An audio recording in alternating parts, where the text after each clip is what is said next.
So I saw this post from Antonio Brown about other teams moving on from their quarterbacks after 2 to 3 years. And I thought it was hilarious. And the reason why I thought it was hilarious is because Antonio Brown is or was an NFL player. So he knows how these leagues work, whether it's the NFL, NBA. They play favorites. So, with the Daniel Jones situation, I don't understand why somebody like Antonio Brown would act confused as to like what's going on here. Like a lot of people say, what's going on with the Giants? Why are you keeping Daniel Jones? Like it's not obvious what's going on.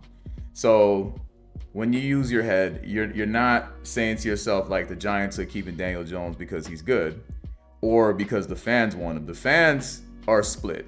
I don't know what the split is, what the percentage is, but there are definitely Giants fans that are vocal about not wanting Daniel Jones.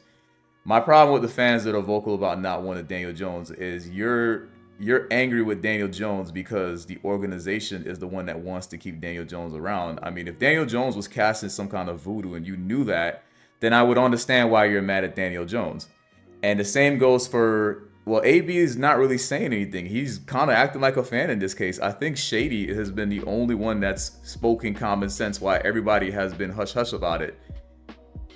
Everybody behind the Giants' back, they kind of chuckle about the whole Daniel Jones situation, but Shady's actually pissed because Shady understands that it's really not Daniel Jones's fault. It's the organization's fault. And I've always told people that when they are, barking at how they don't like Daniel Jones and how we need to move on. I'm like, I hear you, but don't tell me that. Go tell John Mara and Joe and Eli Manning.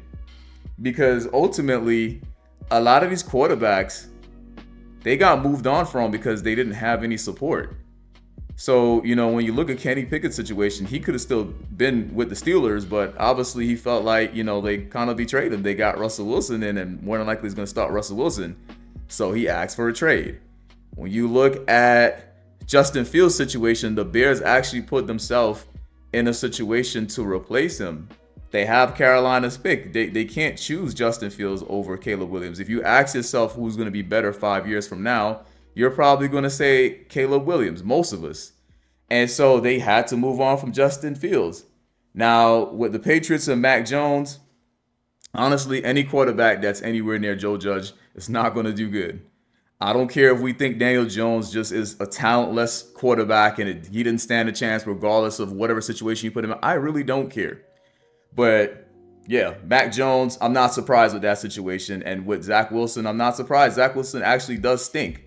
Also, Zach is your second quarterback. And you can tell that's where John Mara doesn't want to be. He doesn't want to be in a situation where we're having a rotating door of quarterbacks. And I think a lot of Giants fans that are upset with the Daniel Jones situation, that's where they want to be. They want to just keep trying quarterbacks until we hit on one because they're like, hey, I've seen Daniel Jones for 6 years, even though most of the 6 years have been injury. It's been injury because of the Giants. You don't have a good offensive line. So you could be in a situation where you take another quarterback and let's just say, we never fix the offensive line for whatever the reason is. I mean, we're trying. I feel like Joe's trying. You can start that new quarterback, but then if he tears his knee or, if he gets injured, then what do you say? You're going to start saying that, oh, we're going to give that quarterback 6 years. And then we're going to say, oh, if you like him, then you're going to say, oh, well, he's been injured the entire time. We know he's talented. He's been injured, but that's been the problem with the Giants is they don't want to have a change a quarterback every 2-3 years because that's what everybody else is doing. But I think also the Giants did not put themselves into a position to where they can clearly upgrade at quarterback. You could have done that this season. When Daniel Jones went down, if you knew you wanted to move on from Daniel Jones, why did you not trade Saquon Barkley and X? Why were you winning games with Tommy DeVito and Taylor? And don't tell me it's because they're good quarterbacks. They're not good quarterbacks. Like a lot of people try to sell, oh, they're so much better. No, they're not better than Daniel Jones. They just had Saquon Barkley. You take Saquon Barkley off the field, you have a top 3 pick. And I think they know that. But because they have so much faith in Daniel Jones, or they'd rather just keep Daniel Jones for another year. I mean, I'm thinking another year. I don't know how you go into 2025 and do, 2025, 26 with Daniel Jones, but I'm just looking at the Giants as they're the problem, not Daniel Jones. A lot of people are mad at Daniel Jones for existing. I'm like, the Giants are the one to blame. Like, if Daniel Jones didn't exist, they would find another quarterback that you wouldn't like. So, Yeah, it's not a miracle that Daniel Jones has been here 6 years. He has support. A lot of these quarterbacks that are getting moved on from, they have no support. Nobody's supporting them. They don't have an Eli Manning supporting them. They don't have an owner that's behind them. So it's so much easier to move on from the other quarterbacks because of that factor. I'm pretty sure when Joe took the job, he knew what it was with Daniel Jones. Maybe he's the one that made sure the contract wasn't fully guaranteed.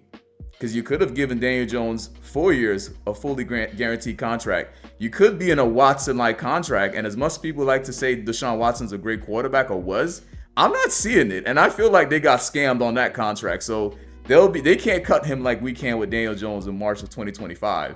So that's something that you guys need to consider.